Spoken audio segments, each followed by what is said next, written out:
The date was October 13th, 1307, and the most powerful military order in medieval Europe was about to face complete annihilation.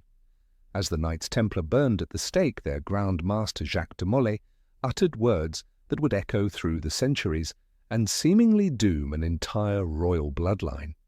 What happened next would become one of history's most chilling examples of a curse that appeared to come true, striking down kings and popes with supernatural precision. You're about to discover how one man's dying words may have unleashed a supernatural force that haunted European royalty for generations, bringing death, madness, and destruction to those who betrayed the warrior monks. But was this really divine vengeance, or something far more calculated and human?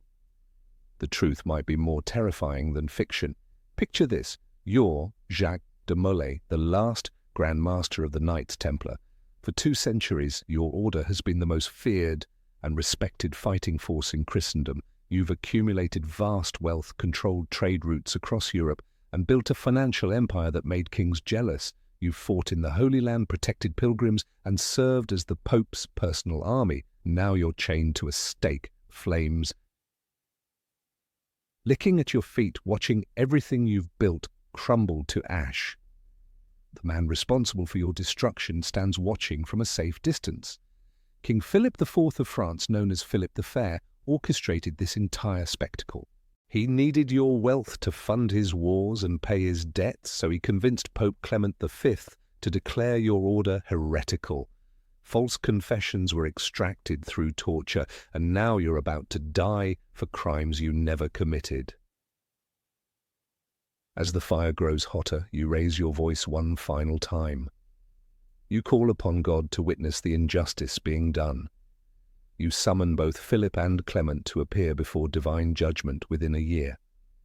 Your words carry the weight of 2 centuries of service, sacrifice, and betrayal.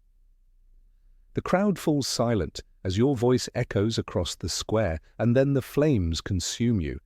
What makes this curse so fascinating isn't just the dramatic circumstances of its delivery. It's what happened next that sent shockwaves through medieval Europe and beyond. Within 8 months, Pope Clement V was dead, his body ravaged by a mysterious illness that caused him to foam at the mouth and convulse violently.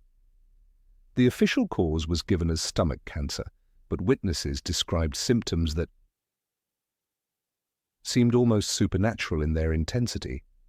7 months after Clement's death, King Philip the Fair followed him to the grave. The man who had seemed invincible, who had humbled the Pope and destroyed the Templars, died suddenly during a hunting accident. But this wasn't just any hunting accident. Philip suffered a stroke while on the hunt, fell from his horse, and died in agony. He was only 46 years old and had been in apparent good health. But here's where the story becomes truly chilling. The curse didn't stop with Philip. It seemed to pursue his entire bloodline with relentless determination. Philip's 3 sons would all become kings of France, and all would die without producing male heirs, ending the direct Capetian line that had ruled France for over 3 centuries.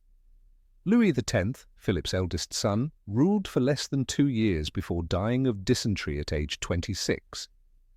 His infant son lived only 5 days, dying under mysterious circumstances that fueled rumors of poison. Philip V, the second son, managed to rule for 6 years before succumbing to a wasting disease that left him a shadow of his former self. He too died without a male heir. The youngest son, Charles IV, seemed to break the pattern initially. He ruled for 6 years and appeared to have escaped the family curse. But in 1328 he died suddenly of what chroniclers called a fever, leaving behind only daughters. With his death, the direct male line of the Capetian dynasty came to an end, exactly as de Molay's curse had implied. The supernatural timing of these deaths wasn't lost on medieval chroniclers. They noted that each death seemed to come at moments when the dynasty might have stabilized, as if some invisible force was systematically eliminating any chance for the bloodline to continue. The mathematical probability of 3 brothers all dying without male heirs in such rapid succession was so low that many contemporaries saw it as clear evidence. of divine intervention. What makes this curse even more remarkable is how it seemed to extend beyond the immediate family. The subsequent rulers of France, who came from a cadet branch of the Capetian line, also faced unusual hardships. The 100 Years' War began shortly after the curse took full effect, bringing decades of devastating conflict to France. Some historians argue that the timing wasn't coincidental, that the curse had weakened France's spiritual foundations, making it vulnerable to its enemies. But let's step back and examine this from a more analytical perspective. Could there be natural explanations for these seemingly supernatural events? The medieval period was notorious for its poor medical understanding, high infant mortality rates, and frequent epidemics. The symptoms described for Pope Clement could easily match several known diseases of the era. Philip's stroke during a hunting expedition, while dramatically timed, wasn't particularly unusual for a man of his age and stress level. The deaths of Philip's 3 sons become less mysterious when we consider the medical realities of their time. Dysentery was a common killer in medieval Europe, often striking down even the healthiest individuals. Wasting diseases could be anything from tuberculosis to various cancers. The high rate of infant mortality meant that even if these kings had produced male heirs, the chances of those heirs surviving to adulthood were relatively low. There's also a crucial political dimension to consider. The Templar trials weren't just about Philip's financial needs. They represented a broader struggle between secular and religious authority that had been building for decades. Philip wasn't just destroying the Templars, he was demonstrating that no organization, no matter how powerful or sacred, could stand against royal authority.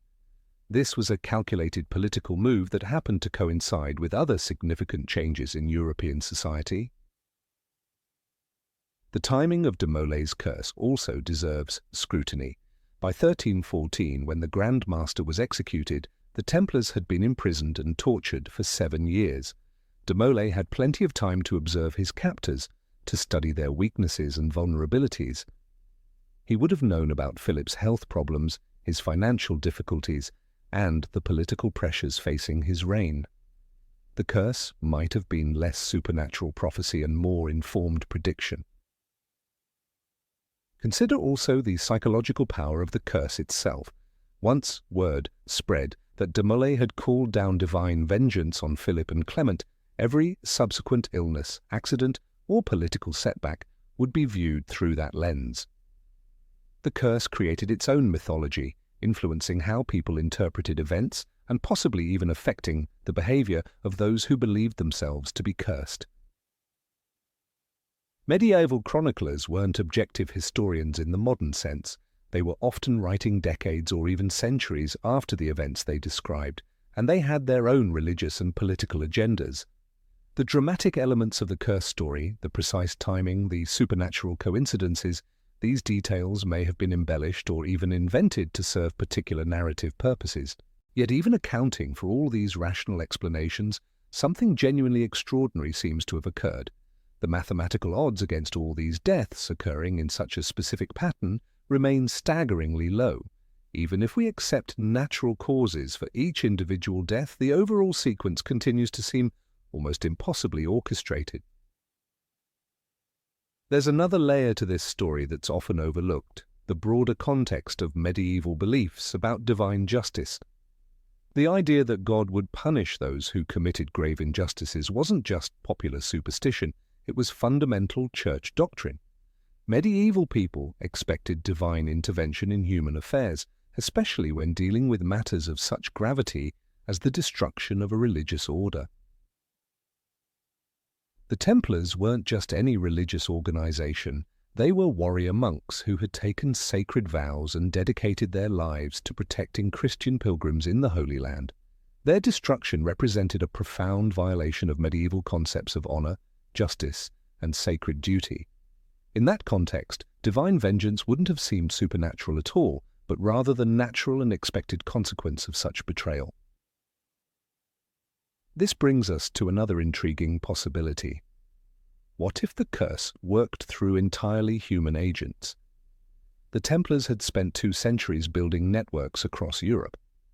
They had allies, sympathizers, and beneficiaries who would have been outraged by their destruction.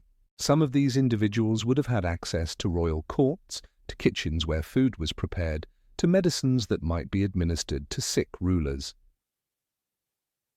The political instability that followed Philip's death created opportunities for revenge that might not have existed otherwise.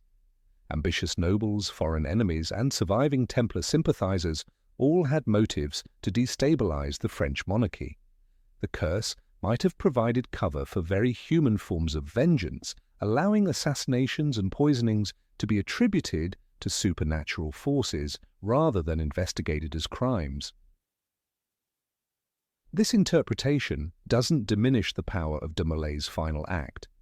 Whether the curse worked through divine intervention, natural consequences, or human agents, his words clearly had profound and lasting effects. They tapped into deep currents of medieval belief and justice, creating a framework through which subsequent events would be understood and remembered. The psychological impact of the curse extended far beyond France. Other European rulers took note of what had happened to Philip and his sons. The destruction of the Templars had demonstrated royal power, but the apparent success of de Molay's curse showed the limits of that power. No king, no matter how mighty, could escape divine judgment entirely. This had practical political consequences. Rulers became more cautious about attacking religious institutions, more careful about the methods they used to seize church property, more aware of the potential costs of appearing to act unjustly. The curse served as a form of deterrent, protecting other religious organizations from similar attacks. The story also reveals something important about how medieval people understood the relationship between earthly and divine power. Modern secular thinking tends to separate political and religious authority, but medieval people saw them as intimately connected. A king who violated sacred trust wasn't just committing a political error, he was challenging the cosmic order itself. As we reach the end of this extraordinary tale, we're left with a fundamental question. Does it matter whether the curse was supernatural or natural in its operation? The historical effects were real, regardless of the mechanism. Philip and his sons died, the Capetian dynasty ended, and France entered a period of political instability that would last for generations. Perhaps the real power of de Molay's curse lies not in its supernatural elements, but in what it reveals about justice, consequence, and the price of betrayal. The Grand Master's final words resonated because they articulated a truth that transcends religious belief. Actions have consequences, and those who abuse their power will ultimately face judgment. The curse of the Knights Templar reminds us that even in an age of political cynicism and material calculation, there are some betrayals so profound that they seem to call down forces beyond ordinary human understanding. Whether we interpret these forces as divine intervention, natural consequence, or human vengeance, the story continues to fascinate us because it suggests that justice, however delayed, will ultimately prevail.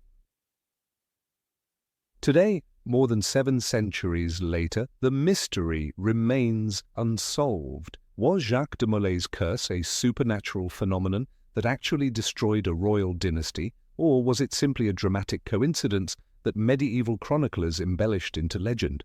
The truth may be impossible to determine, but the power of the story endures, reminding us that some debts can only be paid in the currency of fate itself.